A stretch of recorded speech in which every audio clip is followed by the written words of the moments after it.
My daddy always said, a town is just a place on a map. It's the people that make it a community. Hi, y'all. Welcome to Community Corner. I'm Emily Parker. Today, we're sharing a story about kindness, service, and one woman whose legacy will now be remembered for generations every time someone drives down Liberty Avenue. Joining me today is 3rd Ward Alderwoman Rachel Simmons. Thank you so much for taking time out of what I know is a busy schedule to sit down with me. I really appreciate you being here. So let's just jump on in.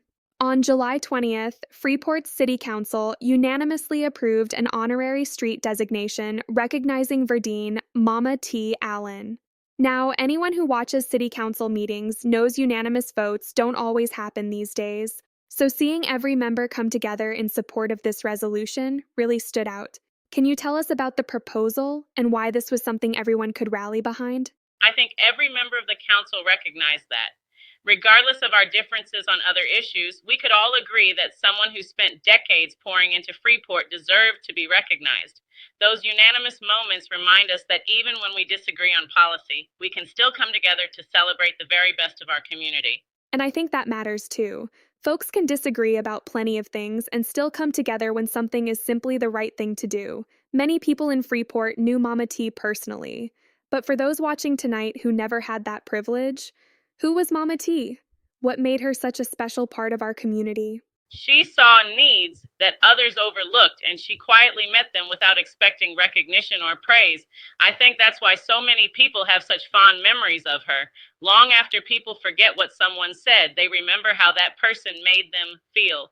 Mama T made people feel loved. That's a legacy that lasts far beyond a street sign, and it's exactly why this recognition is so meaningful. Mama T made people feel loved. That really says a whole lot in just a few words.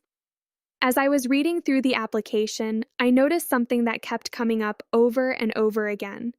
People talked about how she fed families, helped children, opened her home, supported neighbors, and served faithfully through Friendship Missionary Baptist Church. When you think about Mama T, what do you think people will remember most about her?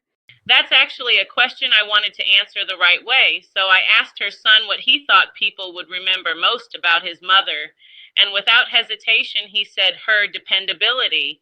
He said she was always there for people in their time of need. I think that says everything. We all know people who have good intentions, but Mama T was someone people could count on. When people drive past that honorary street sign, they'll remember a woman whose life reminds us all of the influence one person can have on a community. That's a pretty special thing to be remembered for. One thing I learned while researching this story is that honorary street designations don't just happen because someone asks. There is actually a process involving petitions, support from neighboring property owners, city staff, and ultimately city council approval. Was this a fairly straightforward process? And if another neighborhood wanted to honor someone who made a lasting impact on their community, is this something that's reasonably easy for residents to pursue? Yes, it is a straightforward process. It includes getting signatures of more than 50% of the homeowners and paying for the signs. Then it goes to council for approval. I think that's important because it ensures these recognitions are thoughtful and have genuine community support. Overall, I think it's a process that is accessible to residents who are willing to put in effort.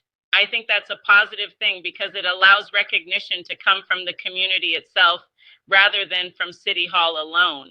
Have you had a chance to speak with Mama T's family since the resolution was approved?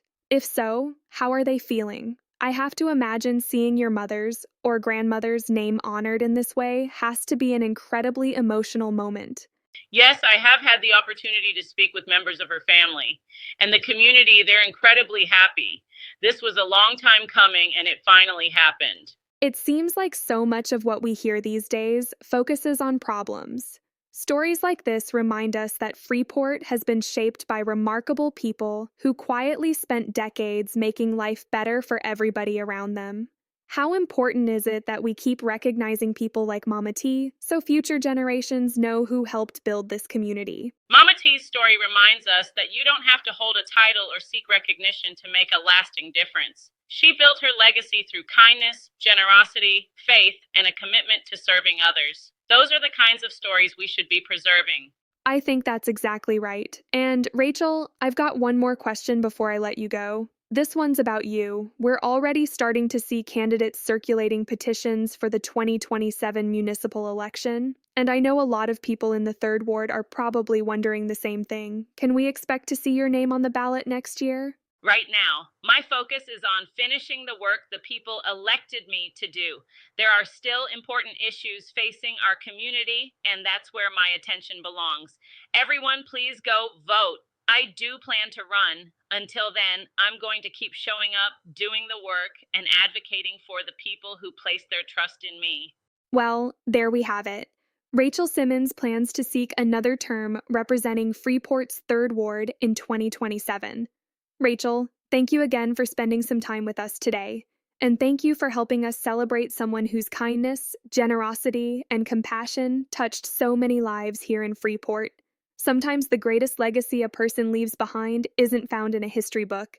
It's found in the lives they changed, and now, thanks to this honorary designation, everyone who travels down Liberty Avenue will be reminded of one of those remarkable neighbors. I'm Emily Parker. Thank you for joining us for Community Corner, and until next time, remember, it's the people that make it a community.